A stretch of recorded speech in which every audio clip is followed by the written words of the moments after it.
Hi there, I'm Andrea Koppel, and it's time for coffee, the podcast where you get to hear firsthand what the jobs and careers that interest you the most are really like.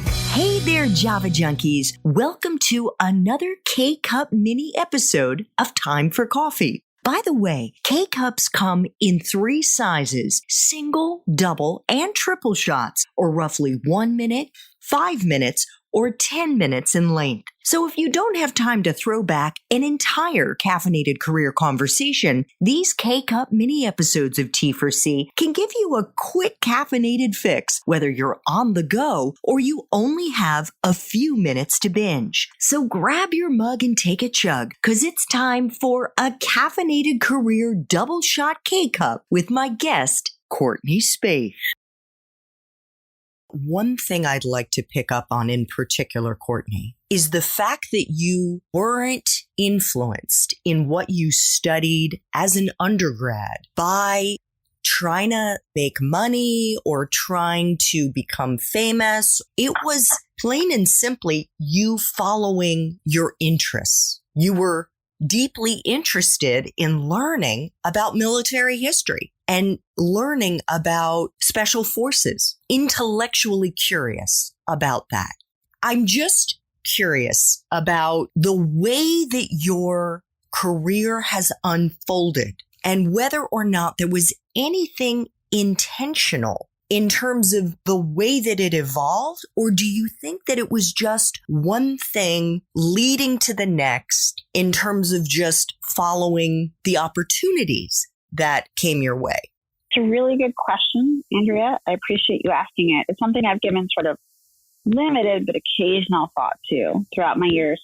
I mean, I had no interest in making money, and I still have no interest in being famous. I have always been relatively substantive and academic in my interest in things. So for me, there has to be an intellectual component of it, or a way to give back, because I'm service-oriented. So I really didn't go into my career, and I was about as poor as you could be when I graduated. My dad was in prison. My mom worked in retail. I mean, I was basically really hungry.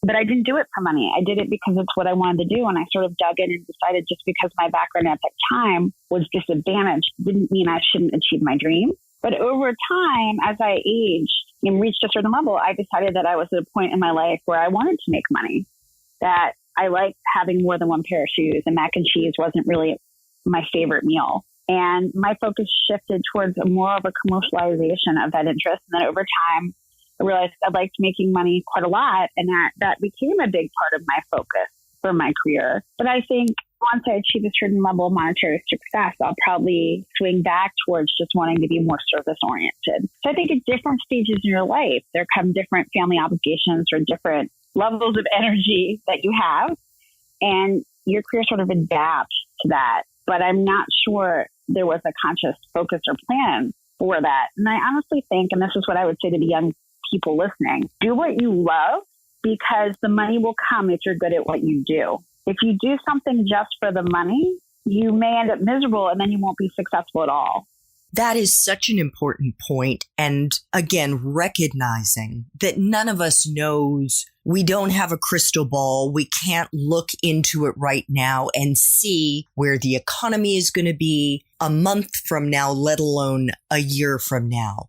But I think that those fundamentals still hold true. So for those young listeners, Courtney, who are still in college right now, and I know that there has been this real focus for so many years already on trying to reverse engineer your career in college and figure out what's going to land you the job when you graduate. And there are really practical reasons I know that's driving that, because taking on all of this debt is crushing and you want to make sure you can pay it back. But I think even knowing all of that and recognizing the unique, extraordinary situation that we're in right now with the coronavirus, what would you say to those young people who are panicked right now that they may have taken on the wrong major, that it may not be practical? And I'm using air quotes here because so much of our lives are virtual.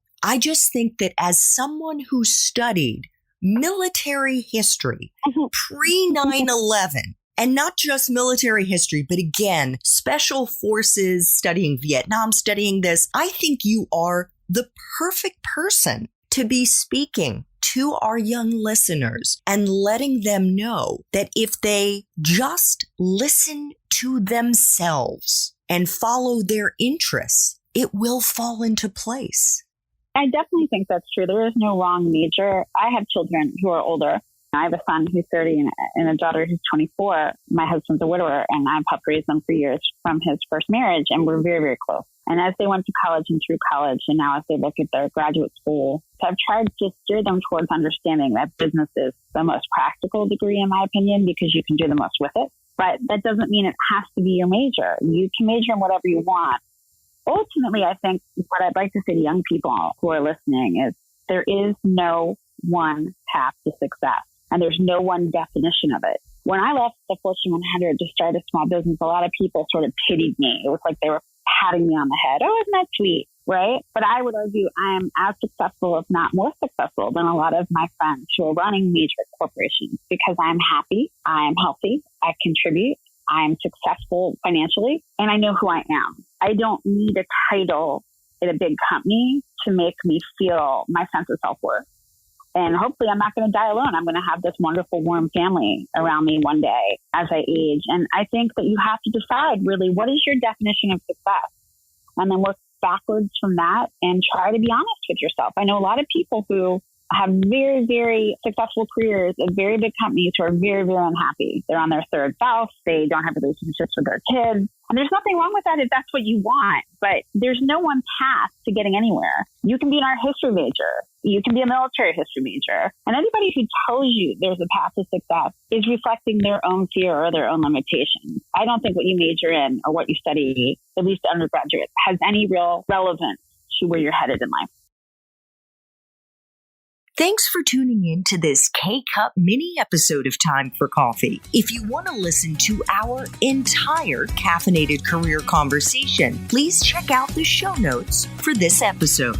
Thanks so much for listening to Time for Coffee, where the professionals in the jobs that most interest you always have time to grab coffee, 24/7, no matter where you live.